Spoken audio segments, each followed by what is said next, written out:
Today, I've got Nick's Lotus with me, and I think it's going to be a good time. You know what we're going to do, Nick? No, but I'm ready.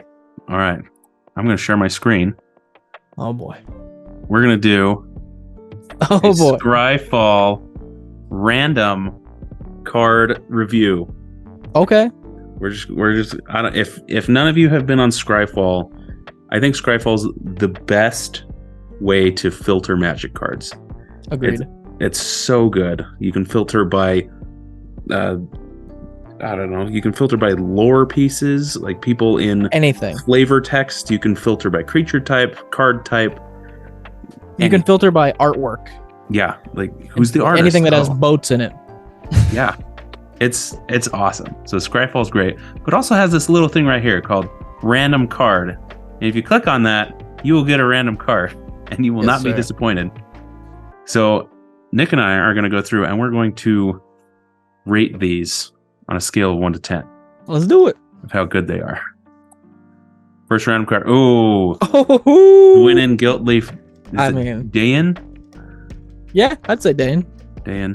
Dwinnen is so good. So good. I've got my elf deck here, actually. Oh, there we go. So, you got the expert right there. Dwinnen. So reach other elves you get 1/1, or you control get +1/+1 whenever she attacks.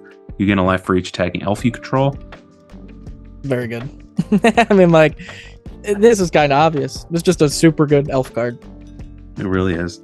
I'd give it a 8.5. 8.5. Yeah. All right. I think that sounds pretty accurate. Because I think who's the other one? Lathril. I think Lathrill's a little bit better for like elf commander. She's like a 9. Yeah, she's 9. But yeah, Dwinnen's pretty close. Yeah, she's super close. Very good. I said, okay, 8.5. I probably agree with that. 43 cents too. Damn. Yeah. Take that. Not bad. If you want like you can get like do the old border, you get the new border too. Oh yeah. Oh, I didn't know there were promos too. Nice. That's super cool. I like that promo a lot. That's awesome. Next random card. Ooh. Scavenger Folk. See, I've never even seen this card before. Me either. Green, tap it, sacrifice it, destroy target artifact. I like this. It's a creature type Scavenger Folk. Oh. No, it's a human. I like back in the day just literally putting the card's name. That's my favorite. I think this is pretty decent. Like, boy. Oh, that's rough. Oh, I've actually seen that art before. Oh, really? I remember that art. What's the dark art? Is that the one we're looking at?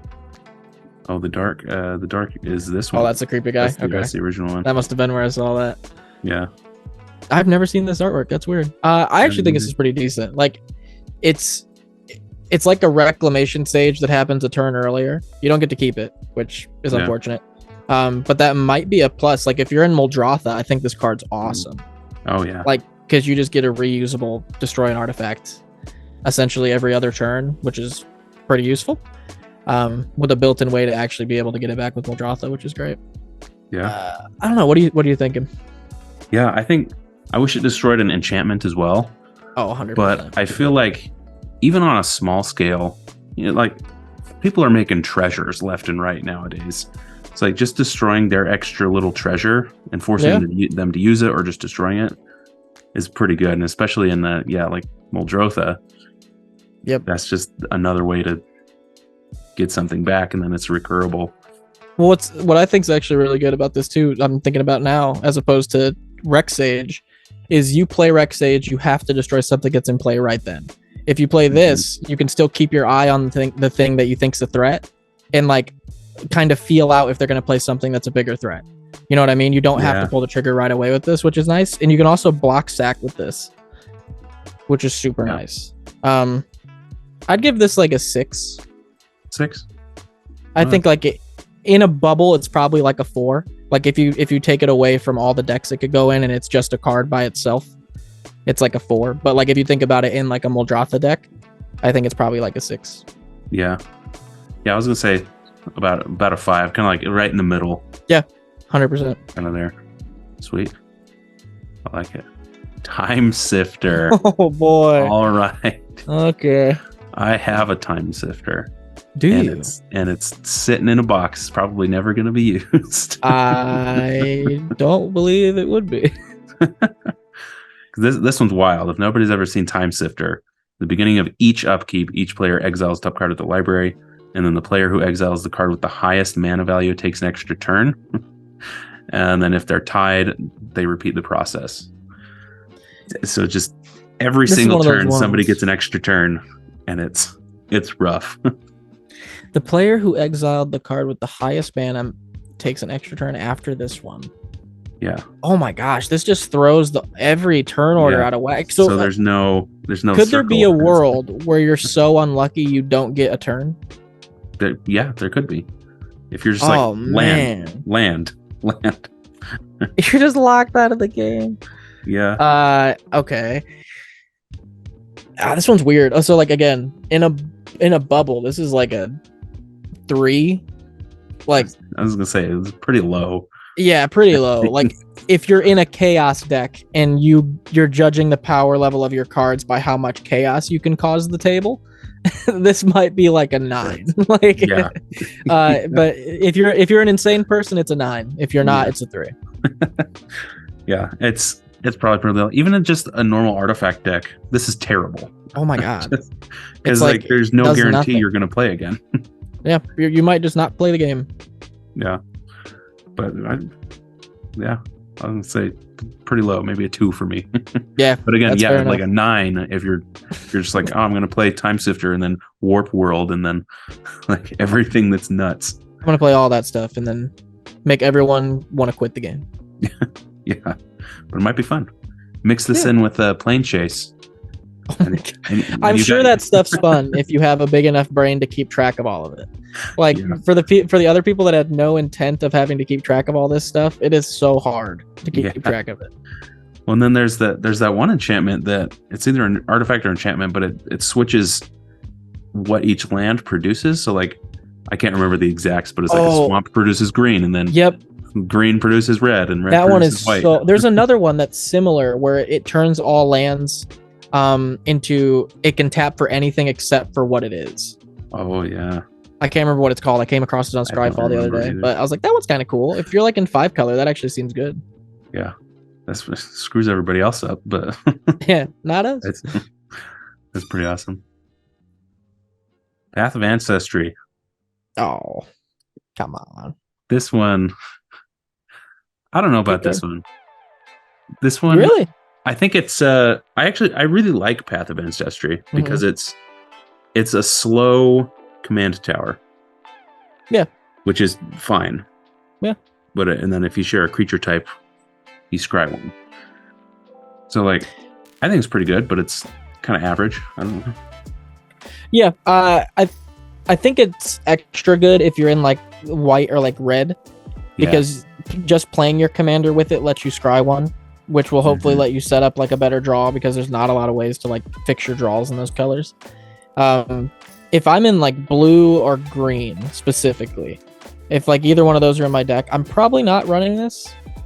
Like, just because I have so many other ways to scry, so many other ways to fix my lands, like so many other lands that are probably better than this land. So in like a red or white deck, I think it's fairly good. But outside of it, I'm with you. I think it's kind of more average. Yeah. I'm going to say, for me, probably going to say probably a 5. I had 6 in my head. 6? Okay. So definitely close. Pretty close, yeah. Yeah, I think, putting it in in those like a soldier deck or something, or knights or 100%. Something, it's going to be awesome. So yeah, maybe 6 is more accurate. Indomitable Arcade. Ooh. This is a great one. Oh yeah, that's really 35 cents. Yeah, artifacts you control have Shroud as long as you control 3 or more artifacts. The things you have a lot of have Shroud as long as you have a lot of those things. Yeah. And yeah, it just got reprinted in a couple commander decks. So I had no idea this dropped. That is awesome. Yeah, it's super awesome, because I've got it from the Neon Dynasty commander deck. This needs to go in my Layla deck, like stat. Yeah. my Layla artifact deck. This is so good. It's great. What's bad about it is that it's Shroud, and so you can't target your own stuff. 100%. But I feel like, I don't know, you usually don't target your own stuff in Aleela. Yeah. Well, especially artifacts too. I don't know how often artifact creatures, sure, you might like buff them or something, but like static artifacts that sit and play, I don't know when I ever target those. Yeah. For my artifact deck's red-blue, but like something like this would kind of screw it up because it'd be like, because mine's all about copying the artifacts. It's like copy target artifact 100%. or whatever. So 100%. something like that's kind of iffy, but yeah, if you're in, I think Esper artifacts would be really good with this. Very. Yeah. I'd give this my brain is saying 8, and then my like logic centers on my brain are like whoa. That's more of a 7 there, bud. So I'm gonna go 7. I was gonna say 7 too. So that's good. 7 seems right. If it was hexproof, I think it would be like a 9. Yep, agreed. Very good card. Super good. Namada Grove Guardian. That's a tree folk legend. Yeah, it is. Oh, you can create lots of saprolings with it, paying 3 mana, and then you can sack a saproling to give all your saprolings +1/+1. All your saprolings. This is cool. It's one I've never seen. Me either. This is like just like kind of a separate point with this card. This is an awesome starter commander, for one. Yeah. Like if you wanted to build a deck for someone just getting into commander, this seems awesome. Yeah. Just very straightforward. It'll feel good to play. It's monocolored. Definitely. Commander Masters reprint too. Ooh, uncommon. Very cool. Yeah. There you go. There's a Popper commander right there. There you go. The Popper community is going to lose their mind over that Namada reprint. Oh yeah. This one's interesting. Like, because this one opens up a whole new set of questions. Because it's like, this is the first one that could be a commander. Mm-hmm. So I'm like, that kind of changes the rating for me. Like, as a card in a deck, I don't think this is very good. No. Like, if you're just in a sapper, or like if you're just in a token deck or in a sapperling deck, this is super steep. Like 6 is a lot. I don't know. But if you make a deck based around this guy, and like the whole deck has like Omnaths and like mana gauntlets and just stuff that's just made to like produce as much mana as you possibly can, I think this card shoots up to more of like a 5 or a 6 to me. Yeah. Like as a commander. Yeah, I think I agree because like you got to pay 6 for it, and then you have to pay an additional 3 for a 1/1. Yeah, like that kind of that sucks. Yeah, like but if you're turning, I don't know, if you've got tons of mana production, and then you've got a bunch of saprolings in your deck that also make other saprolings and like spore counters and all that stuff, it's super good. Yeah. Like, so that's the thing. Like, even as a card in the saprolling deck, I think it's still a decent card. The only thing that's not making it that good for me is the fact that you won't consistently have it. Like playing this for 6, having a board of saprolings, and then sacking 5 of those saprolings to buff the rest of the board +5/+5. Like, that could win you a game for sure in those decks.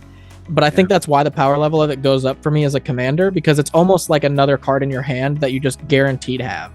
Like, it's like, so you're going to build the whole shell around flooding the board with saprolings, and then wait for the optimal turn to play this guy out of command zone, and then just completely wipe players off the board. Yeah. So as a commander, I like this a lot. Yeah.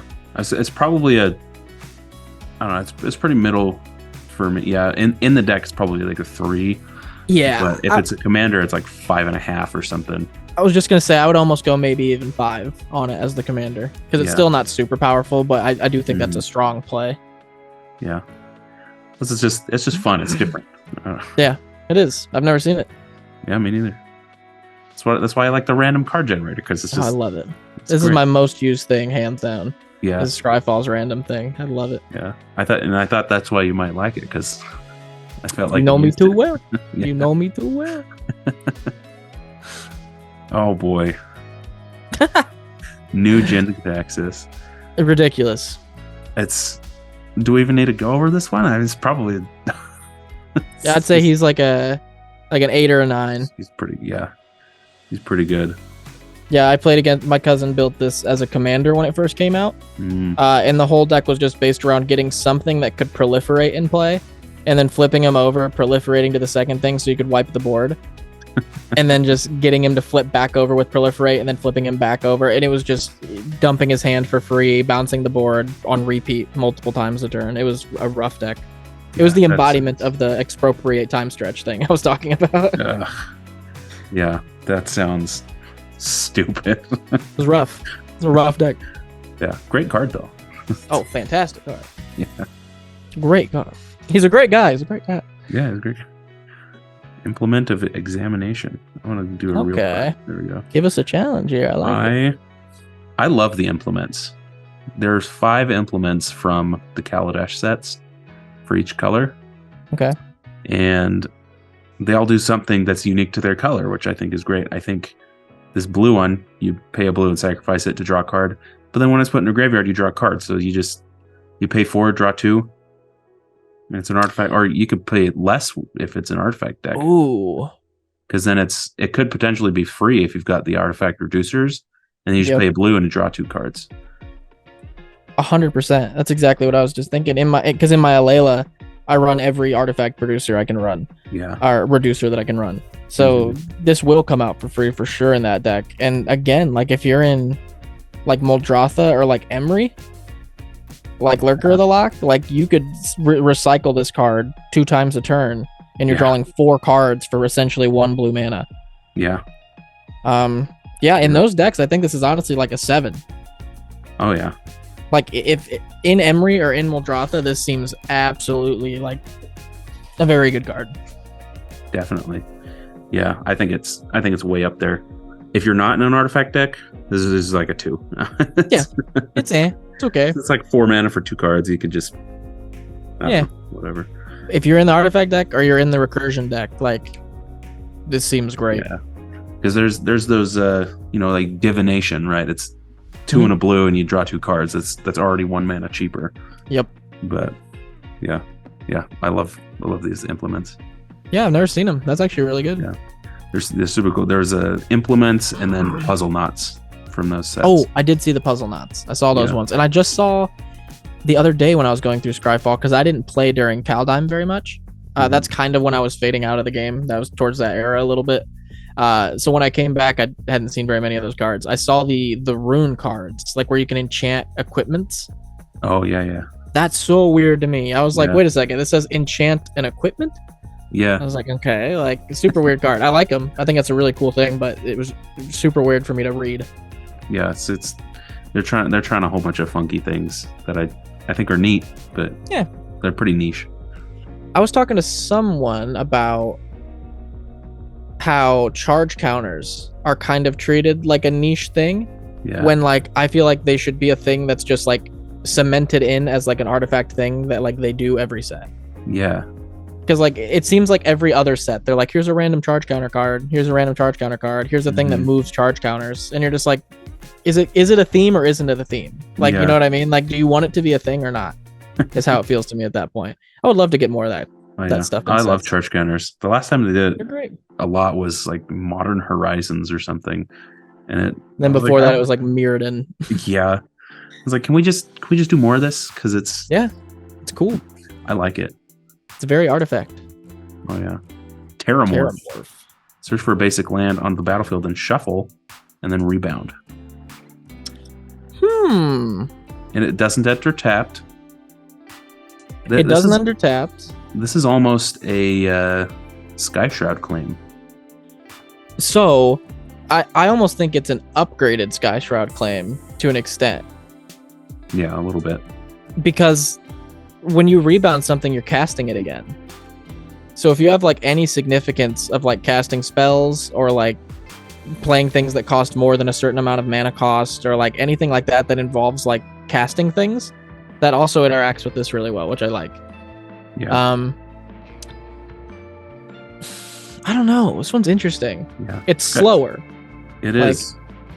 Sky Shroud's claim specifically gets forests, which I think is good and bad, but this can get any basic. Forest, you can get lands that save forest, which is nice. Yeah. So this, you can only get basics. They enter untapped, which is nice. You only get one, though. Yeah. And then you get another one the next turn. Yeah. So it's like, It's all right. I mean, it's 4 cents, so that's a huge bonus. if that's a hint. Yeah. I don't mind it. Like, this is one of those cards where I would never say this is a bad card, and like I would never be like, take this out of your deck. If someone was running it, I'd be like, sure. It's a mana ramp. It's 2 rampant growth stapled together. Yeah. Like that's fine. It's not too bad. I'd say like a 4. Like 4? Yeah, I feel like a lot of the mana ramp and removal or board wipes and like stuff like that we come across is going to be pretty middle ground most of the time, because it's kind of hard to be like, oh, that's a 9, like when it just kills something. You know what I mean? Yeah. So I feel like it's like a 4 or 5. Yeah, I was gonna say, but right in the middle, so 4 or 5. I think it would be really cool if it was 2 and a green, and then it rebounded, because then that'd be so good. It'd be super good. I don't even think that would be too good. I think that'd be fine if they entered tapped and it was 2 and a green. I think that's fine. So it's 2 lands. You have to wait a turn, but hey, you just rampant growth for twice for 1 less mana. That's cool. Yeah, it would probably be much more expensive if it was 1 in the green or 2 in the green. Maybe. I mean, like it would probably be like maybe like 50 cents. Like I still don't even think it would be that crazy of a card. Like that. Yeah. Just seems like one of these sets coming up will probably get a card very similar to that. Oh yeah. Well, it's kind of just a cultivate at that point. I don't know. That's like a Haro cultivate. Good. Yeah. 100%. I like it. I do too. I think it's great. Whispering Madness. I love Whispering Madness. This is a fun one. Each player discards their hands and draws cards equal to the greatest number of cards a player discarded, which is nice in black and blue. Very nice. And it's got the Cipher. Cipher, I don't know why Cipher always confuses me, but it confuses me. It's like Haunt. Like every time I read Haunt, I'm like, what does this do? Yeah, Haunt confuses me too. It comes back haunted on a creature, and you're like, what? Okay, then what? Yeah, what does that mean? But when it deals common damage, you copy it. Okay, so Cypher's... Oh, hold on a second. I was completely misthinking of what Cipher was. Cipher's the one where you literally... It gets encoded, yep. Yeah. Oh, okay. It like attaches, and then you cast it again if it deals common damage. So I really like this thing. You could add it to like one of those... was it Tetsuo or whatever? The unblockable ninja type stuff? Yes. Like ninjutsus, and then you just constantly do unblockable. Yeah. It's the greatest number of cards too. Oh man, that's really good in the ninja deck then, because you just dump your hand and then smack, and then dump your hand and smack. That's super good. I guess you couldn't ninjutsu it out, because then I think the Cipher would go away. But like you said, if it's in Tetsuo, you just cipher this onto the Tetsuo, and then you're good. You just attach it, and then you never get rid of that guy. Yep. So I really want to put this in my Sauron Reanimator. Yeah. Because I run like the Hidden Passage and like Whisper Silk Cloak, and a couple ways to get Sauron through is like an alternate win con, because all you have to do is hit with him 3 times and you win. So throwing a Whispering Madness onto my Sauron and then making him unblockable and smacking and making everyone dump their hands will fill up the graveyard, because it's a Reanimator deck. So that'll be super good in there, actually. Yeah, I like it. For $1.08? It's like $1, yeah. Take that. I think I have one of these, but this was one of those I don't remember. Yeah. I think I have this version. Yep. Very cool. There's another one from the latest Ravnica sets that has the same color scheme with the green and the blue. And it's got the skull right in the middle.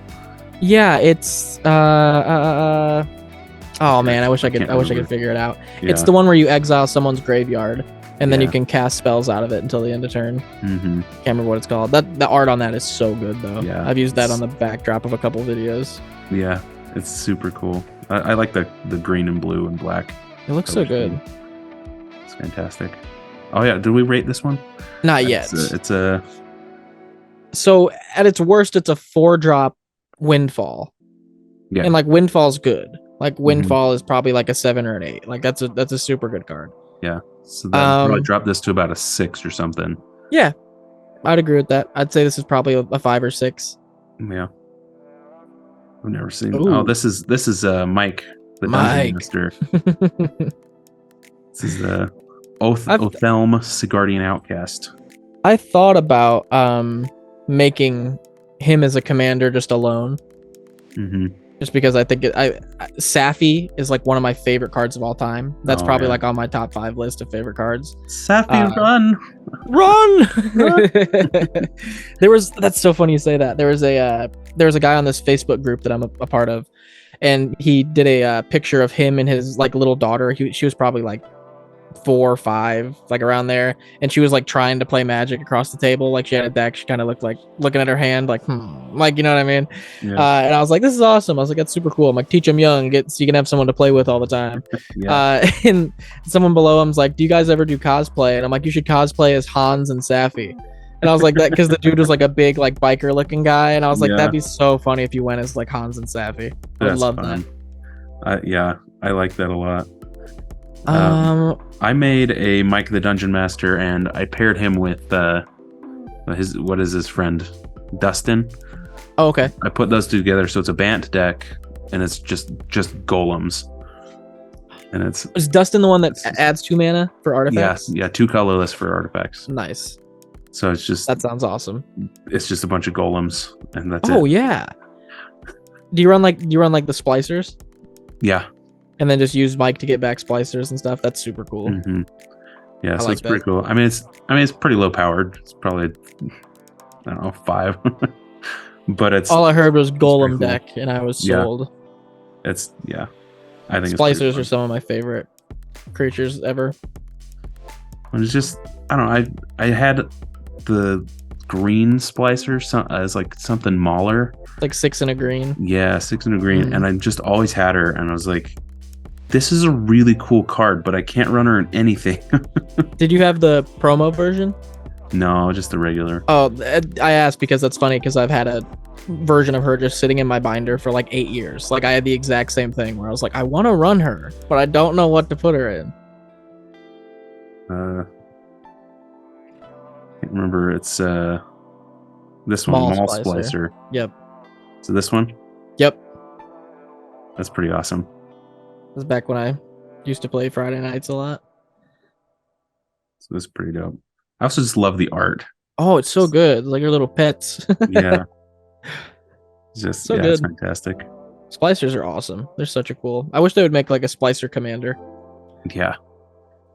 That'd be super cool. It'd be so cool. So Mike the Dungeon Master, I guess universes within the Othelm Sigardian Outcast. Very cool art too. Yeah. I liked these. I like that they have in universe. I do too. That's like, it's such a simple thing, but it really does like help me kind of accept these cards more. Like knowing that they have an actual Magic alternative. I still don't think they've done it for the Walking Dead ones. They did not. It's like so goofy that Rick is to this day canon, but sure. Yeah. When they did these ones, and like within a year, they had the secondary copies. Yep. Which I think is great. But I'm like, I like the Universe Beyond like label. I like that it's being like, this is outside of Magic's wheelhouse, but it's something we're doing. Like, I think that's a nice thing to do as well. Othelm is interesting because it's like a repeatable Safi almost. Yeah. Oh, but you can do it at any time. It doesn't have to be right when that thing dies. Yeah, it just has to be put in the graveyard that turn, so it could be on somebody else's turn. That's actually kind of cool. So you can do it at the end of somebody's turn and then untap on your turn. Yeah. And go. So this is the weirdest question.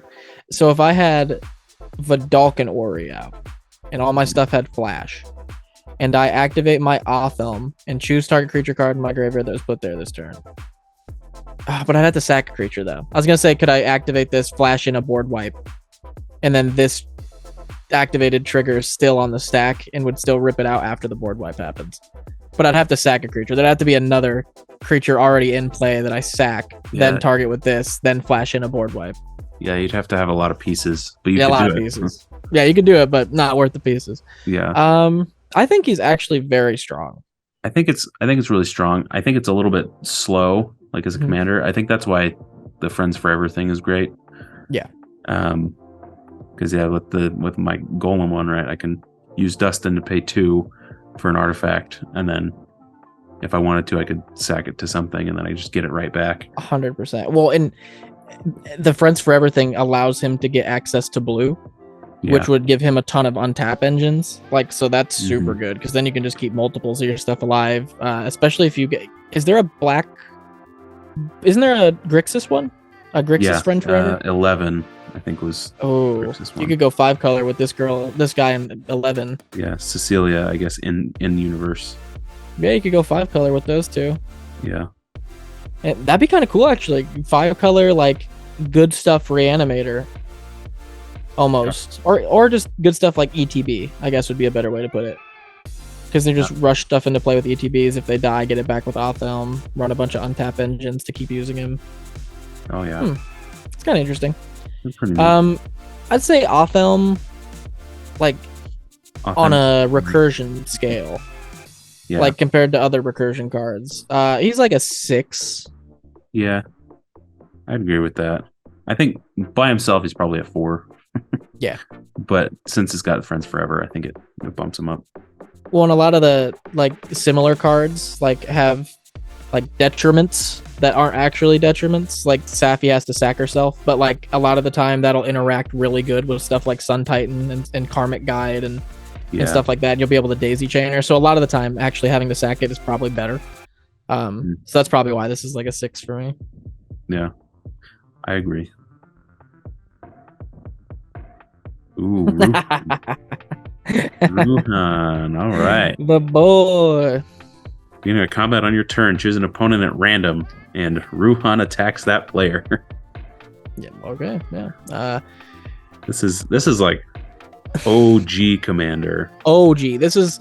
I remember these boxes coming out because the Commander 2011 had my favorite commander of all time. It had Teneb in it, and that was to this day my favorite commander, Teneb the Harvester. Oh yeah. And he was one of the not Elder Dragons, I guess, but one of the fake Elder Dragons that came out.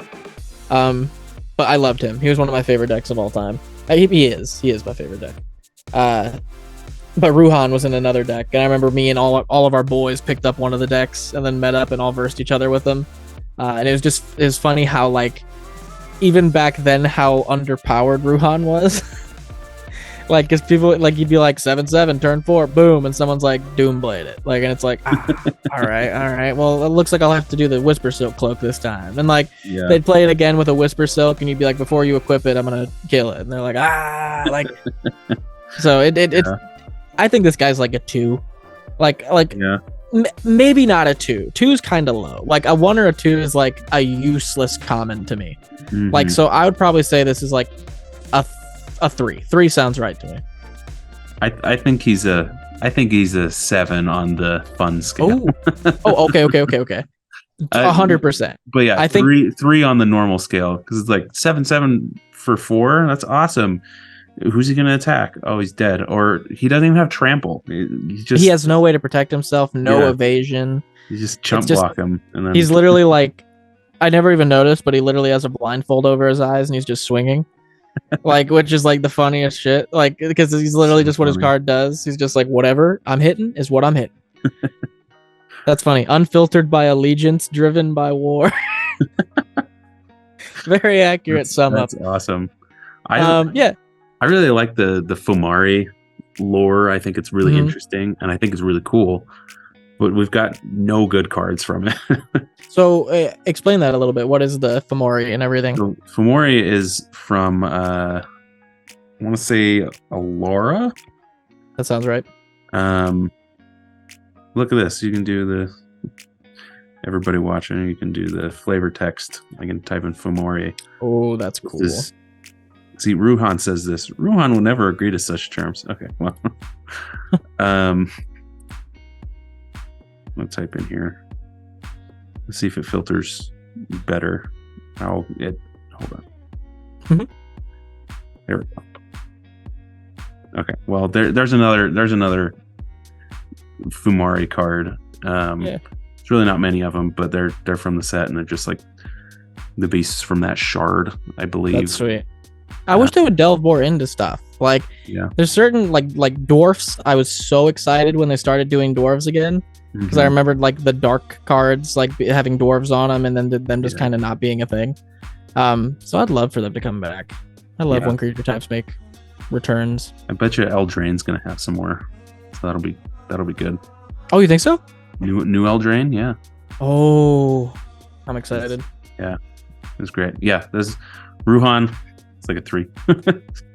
Yeah, but a 7 on the. It's fun though. 100%. When you're at a table and like everybody at the table is like watching the dice roll, it almost sounds like people doing a wave at like a sports game. Like they're like, whoa! Like you're like, okay, it's swinging at you this time. Like the guy with a death touch spider. Damn. Yep. Dead. Unfortunate. Ooh, Lear. Ooh. Lear's a good one.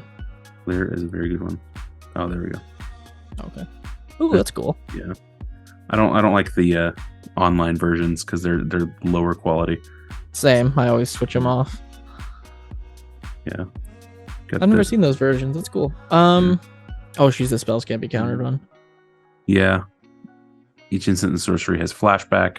Flashback costs equal to the CMC. Okay, like let's rewind the interview to when I said why I like blue. It's like I like playing blue and then just not doing what blue does at all. That's exactly what Lear is. Like, I love it. Those can't be countered, but that's what? It's like, no, this is my domain of blue. It's a whole different place. That's awesome. I'm a huge fan of this, actually. Lear is cool. You could go so many different ways with her. Yeah. And I think it's like a weird kind of Kess type of thing where you can get spells from your graveyard, but then they can't be countered, so you're just like access to all these things. Yeah, you get to cast them with no repercussions of them being countered, and it's not just one a turn. You can do it for as much and if you're in mono blue, you have High Tide, and you have Mana Gauntlet and all that. This is really good. Getting spicy. Well, what I'm thinking is kind of wild with this is like the stuff like what's polymorph? Is that what I'm looking for? The 1 blue removal that turns something into like a 3/3 ape. Yeah. Like Pongify. Pongify, yeah. So like if you have like a good removal kit in a mono blue deck with this girl that has like a good 6 or 7 blue removal cards that are like that, like the Pongifies and the stuff that like manifests a card and exiles it and removal like that. I think that's really good with her because you can play her and then spend your whole turn just high-tiding and just spamming out your entire graveyard full of spells, which are going to have card draw spells in them and stuff. And then just make the last thing you play a kill spell and then just kill her. And then now you can counter everything. Like you just drew a bunch of cards and now you have a bunch of counters in your hand, and then you just turn off the counter thing and you're like, okay, now I can counter stuff again, pass, and you've got a full grip, and it's like, oh, mono blue deck has a full grip and got rid of the Lear. Awesome. The shenanigans you can do. It's all over the place. It's so good. It's fantastic. I would say she's like a 7. That's what's popping into my head. So I say 7 too. I think it's a little bit steep in mono blue for 5 mana, but I mean, assuming it's the commander. Yeah, if you're in like a battle cruiser like play group that like tends to get more late game, I think she's awesome. She's gonna put in so much work. Yeah. Probably 7. Cyclonic Rift and then Cyclonic Rift and then Cyclonic Rift.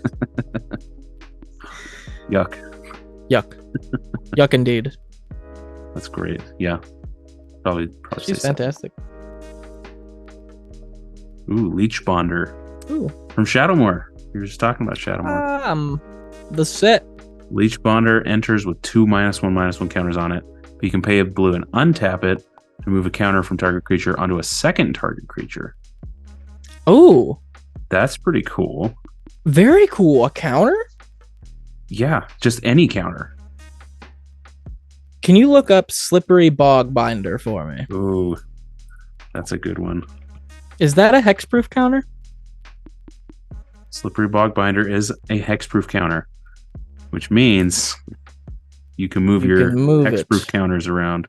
at instant speed, and then fizzle out abilities and spells. I get it. Leech Bonder has to be tapped, but like I said, it's blue. You can easily tap it. It's blue. It's a 3/3, so you might be able to swing with it, but you should be able to manipulate if it's tapped or not in a blue deck. That's super good because it's so niche. Like if there was a bunch of cards that moved counters, this probably would be that good. But there's not that many cards that can move like any counter you want. Oh yeah. Most of them are like move a +1/+1 counter, and then that's the extent of where it ends. Well, I also think it's funny that they're both bonders. That has to have some kind of significance. True. But it's super cool. I really like this card. I don't. This one's actually giving me problems. Like I don't know. Well, these are leeches. I thought these were arms. Oh, I did too. What the heck? Bonding the leeches. What's the other guy? Oh, yeah. There's a little it's the arm. What's the on Slippery Bog Bonder? What's the thing on its back? That was a creature in Shadowmoor. Boggle. Boom. Yeah. There's that Boggle. He's just in the lake. Oh yeah, Slippery Boggle. Yeah. Love it.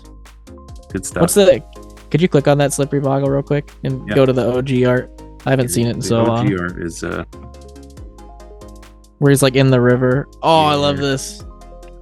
Look at him. I love him. That's like so nostalgic. I loved that art. I loved it. The Noggles as well. Oh. The donkeys. That was like one of my favorite creature types in the game. Like they need to make a return. Oh, I gotta advanced search it, but oops, not the type lane. I always do that. There's the type lane. You're so funny. I can't remember how to. Oh, you're good. Type in T on the little search bar. That's how I do it, at least. And then colon, and then Noggle. Does that have 2 G's or is it EL or something? Maybe it's 2 G's. Okay, so what? I love these guys for like one reason. 2 reasons. One, they're donkeys, and that's like the funniest thing in the planet. The second thing is for some reason they're rogues, even though they're like super clunky and big looking. And then there's like one of them that decided to be a wizard. It's like my favorite 4 cards in the game. I love these 4 cards just looking at them in succession because it's like they almost look like they're like brothers, and like they're like all a part of like a rogue group, and then one of them just decided to like Gandalf cosplay and like leave the group. Like, well, this one's a rogue, and he's just like breaking down a house, and the other one's throwing like super loud silverware. Like it's like that's not very roguish. Like this one's like he's the one that took it serious. What is the flavor text? Noggles believe that they were the first race ever to walk Shadowmoor. They don't steal; they just take back what's rightfully theirs. Dang. Okay. It's always funny till someone gets hurt. Then it's hilarious. Okay, I like that one. Noggles live purely by what they can scavenge. There is not a single thing a Noggle eats, wears, or uses that did not once belong to another. Oh, wow. That one's actually cool, because then you look back through the art and it makes sense why all their like masks don't fit. And like everything they're wearing is like weirdly sized for them.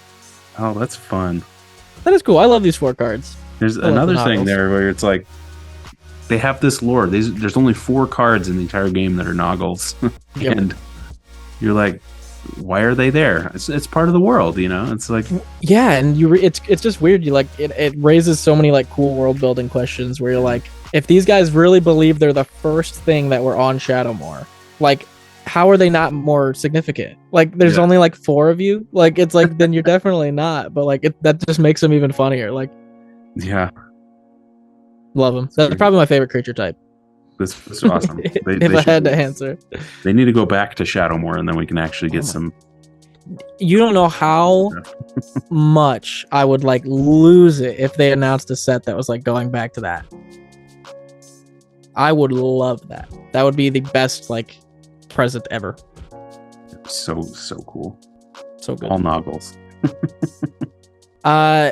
Dude, give us a Noggle precon, dude. Noggles. So dope. Anyway, so we lost our train of thought, but Leech Bonder, I think is Yeah, I think you said it before. It's very niche for those specific counter decks, but in those decks, I think it's fantastic.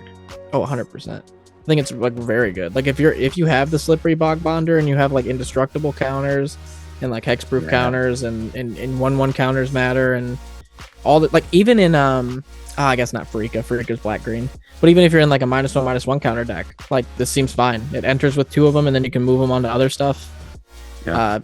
So I think it interacts with a lot of stuff. I don't think it interacts enough for it to be like a super powerful card, like as opposed to like the Ozolith or like the other 1 in a green Ozolith card that they released. So I'd say this is like a 6 on like the niche power scale, just like in those decks. Yeah, in a bubble, it's like a 3 or a 4. Yeah, definitely not that great. Otherwise, so let's do a couple more and then we'll end. But timely reinforcements. Oh, is that one of my favorite cards. Nice. I love this card so much. You have I've never seen it. So if you have less life than opponent, you gain 6. But if you have fewer creatures than opponent, create 3 1/1 soldiers. That's awesome. I loved this card. Like I could turn 1 Elite Vanguard, turn 2 Honor the Pure, and then if I was against any decks that were like turn 1ing a creature, turn 2ing a creature, I could just turn 3 this, and then get 3 Samurais or whatever that all get +1/+1 from the Honor the Pure. And it's just insane. Like late game, it's good because I can go as wide as I want. And then if they hit me, I just play this and I gain 6 life, play 2 of these, gain 12, and then I'm free to swing again next turn. It was awesome. This was such a good white weenie card. So cool. And yeah, that's. What do the soldier tokens look like? Soldier. Are they like? Do they look like they're from this art? Ah. Yeah. Oh, never mind. There's a lot of them. I think this one's it's M12, so that's the one. Oh, okay. Dang. I like when they do the like pieces of the art on the token. Yeah. That's like my favorite looks thing. Like they ripped it from a very old set. It looks like it. I don't think this is very good. I think in Commander, it's not very good. I think if you can run 4 copies of it, it gets pretty darn good. Yeah, I think it's great if you can run 4 copies of it. There was another one, I can't remember what the name of it was, that came out in another set that was 2 and a white for an instant, and it did the same thing except it didn't have the life gain part on it. It was just make 3 tokens if you have more than your opponent, which was really good. I think this would be much better if it was instant speed. But like 1/1s and gaining life are not strong enough in Commander. No. So I'd say like a 3. Yeah, I'm trying to think of how you could break it, because like even if you copied it, it's still not that great. The only deck I can maybe see it going in is the Mardu Vampire Girl. Oh no, never mind, because that deck you're just trying to gain life, so you're gonna have more life than your opponent. So I couldn't even see it. I couldn't even see this going in a life gain deck because you have more life than your opponent. Yeah, because then that's the hard thing about white too, is that they've pushed life gain so much onto white that it's going to be hard in Commander to run something like this, because you're not going to gain the life and you may or may not get those creatures. Yeah, you're in the creature color and you're in the life gain color. Yeah. And this thing gives you creatures and life gain if you don't already have them. Like, I think it's like a 2 or a 3. I think it's like it's counterproductive to what you're trying to do. Yeah. I think it's good, like you said, if you have 4 copies, because it's a great response to like board wipes or like you being out aggroed, like because then you can just drop these. But in Commander, it's like you don't use like kits or toolboxes of cards the same way you would in a 4-ofs format. Yeah. So this just doesn't do the same thing. Yeah. So yeah, I'm going 2 or 3. Man. Same. Probably 2 for me. Yeah. In Commander, in a 60 card, 4 copies. It's probably like a 5. 4 or 5. Yeah. Ooh, ravenous intruder. We need to bring more gremlins to the game, because I like the gremlins. He's on the Soul Ring from the. That's so cool. Yeah, it's like the art is an Easter egg, And the gremlins were fun because they're like, oh, we've got all these artifacts, but also there's these gremlin infestation that's eating all the artifacts.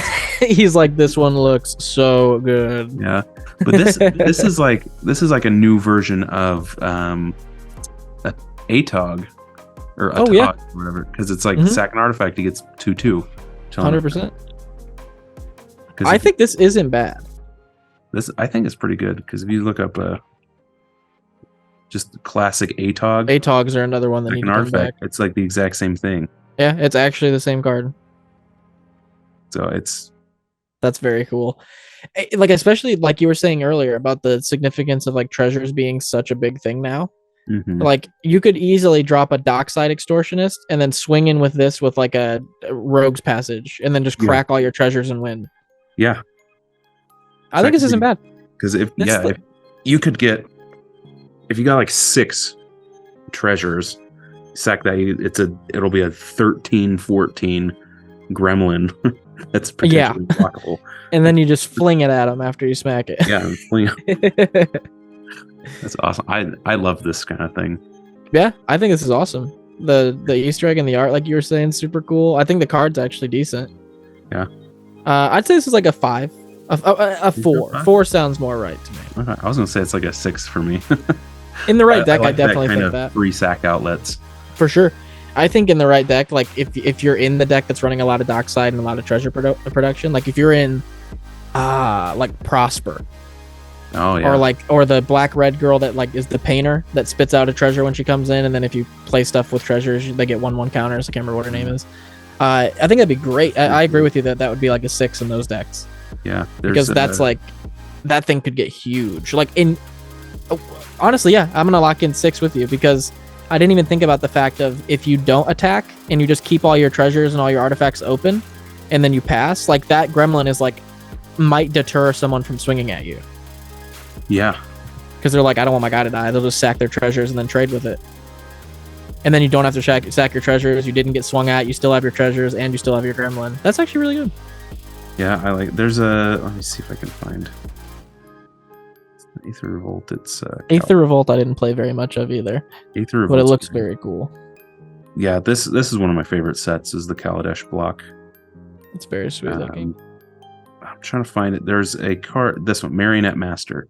Oh, I love Marionette from Master. the set before, because if you pair Ravenous Intruder, right? True. Every time you sack that artifact, everybody's losing 4. life. Ooh. And so if you're like a red-black artifact deck, 100% free sack outlet, and he gets bigger. Oh, could you look up Toggo? Toggo. Oops. That would be insane. These 2 cards in a Toggo deck would be so good. Oh yeah, Toggo. Those would be both so good in there because you have to sack the rock. Oh, yeah. Well, Toggo could be the commander, and then you get a commander. Partner it with the Death Touch cat. The cat that gives all your commanders Death Touch. I can't remember what her name is, but that would be the coolest thing. You're just throwing Death Touch rocks at people and then draining them. Oh, I love Dance of the Dead. And it's so good. I honestly want to build that. That's super good. Yeah. And Ravenous Intruder is 5 cents, or you can get 3 cents with double. Yeah, in the right deck, I'm with you. I think it's like a higher 6, like a 6 point something, because that's actually really good. 6.7 there. Yeah. You swing in with it, they take it. You crack your whole board. You do a ton. You trigger Marionette Master. That's very good. Yeah. Could this be scary? I don't know if it'd be. I mean, you could get 4 copies of this, but I don't think it would be as good because then you got a sack for each one. Yep. Yeah. Yeah. I think 6.75, 6 3/4. Yeah. I agree with that. Seed Guardian. See, this is where my soft spot comes out. Is Oath of the Gatewatch. Hey, all right.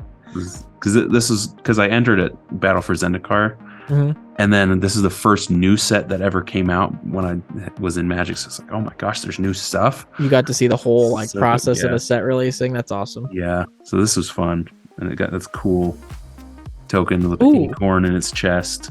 I love the token. Yeah. Oh, the token's so cool. Star Elemental.